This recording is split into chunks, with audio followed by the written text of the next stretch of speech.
he was there, so you remember the story. It was a Weebles Invitational. So, we were playing a game. It was called Manhunt, which is basically just cops and robbers. So, we're going through the game, catching people, doing whatever. And this game goes on for like an hour and a half. And about hour two, we realize we're missing someone. So we go looking around, and this was the year that the lake had been drained.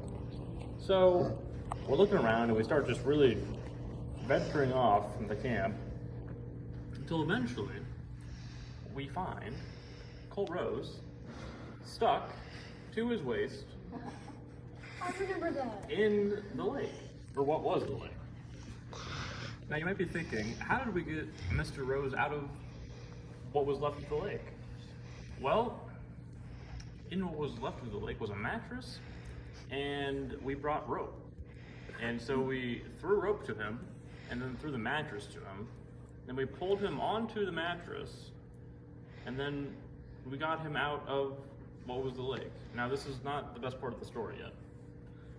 So we get him out of the lake, and we get him back up to the camp, and he's now, it's probably 40 degrees too, so it's cold, he's wet and cold, so he changes his pants, and he realizes he has no other boots.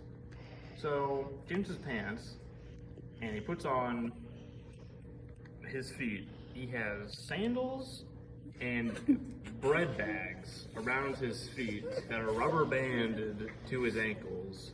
So they were waterproof sandals that day. Now here's the best part of the story.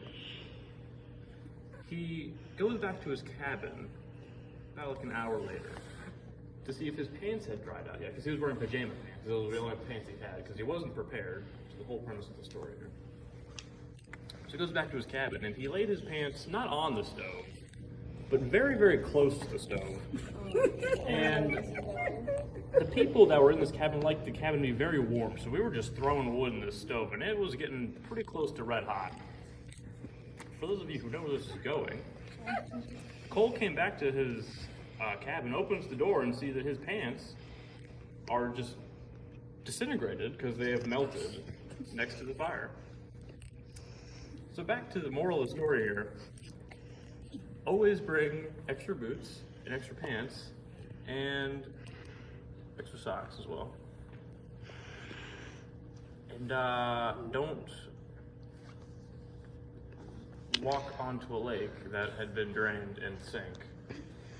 So be prepared, people. That's my story.